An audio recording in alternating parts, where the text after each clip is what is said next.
you have some expectation, right? Because with the first one, it was more like we are in for the ride, and what happens happens. And of course, with this one, you expect at least and more progress. But of course, there's also this NSF perspective about this. Like this whole team worked the last few weeks, months, even on all of this coverage, and got the trailer ready with the people in the field. And I don't want to starting to name names here because I will forget somebody. But there's so many people that make this all happen, and there's so many people that such a coverage. And thank you all that allow us to do this coverage. It's quite amazing, and so far I think we had a very, very, very cool stream, and I'm looking forward to the next 8 minutes and 20 seconds as we see WB-57 there cruising around, waiting for this mission.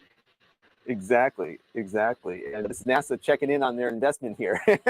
So that's how NASA does it. It's not like you make an investment, you come down and visit the plant for the day, but no, NASA has their aircraft here floating around waiting for this lunch here. So yeah, things look like we're so far go. We haven't heard anything to the contrary, other than a few boats in the exclusion area, which I'm sure you're busy excluding from the exclusion area right now. And we'll keep an eye on things. And the NSF team, as we mentioned, has been working incredibly hard to make sure we had all of our cameras in place. Monumental occasion, and things are looking great here. And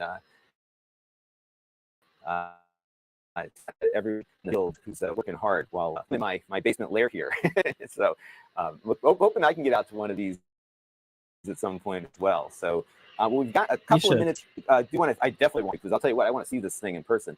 I want to thank a few more super chats here, because this is what makes this happen. So Dave in Texas, I bet you'll be able to see something, Dave, if you look up in a little bit in about 7 minutes or so. So we will see that.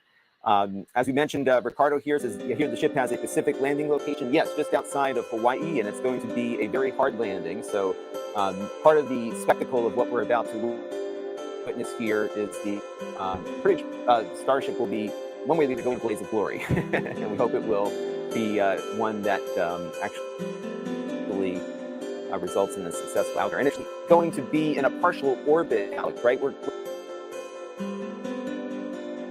If we watch the booster falling and light its engines and we have that tracked, I will be so excited. Yeah. Oh my gosh. So we're waiting on completion of the lead header tank. So I'm going to ask, because I will be out on the deck. It is possible that we'll get to the launch window, and our ball is currently set for the start of the launch window. So if one of our Discord members could take control of the overlays for Happy Andy. Well, Allie's on. Is she all ready to go? Let's go. She is knocked out, actually, she just said. So, Andy, you're in charge of updating the clock.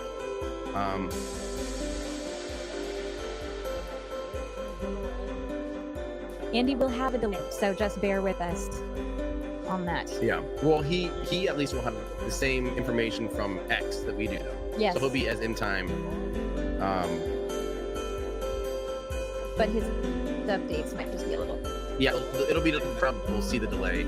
It'll be fine. It'll be fine. Holy crap! Okay, SpaceX is cheering again. We're coming up on T-minus.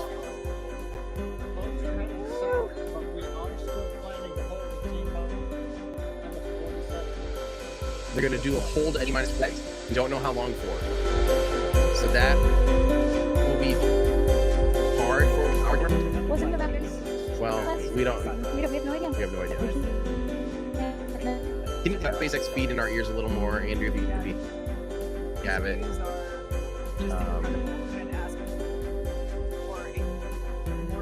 think it's time to do that. Go ahead and crane. These are live views of Starship as it awaits its. I cannot believe we are T-minus 5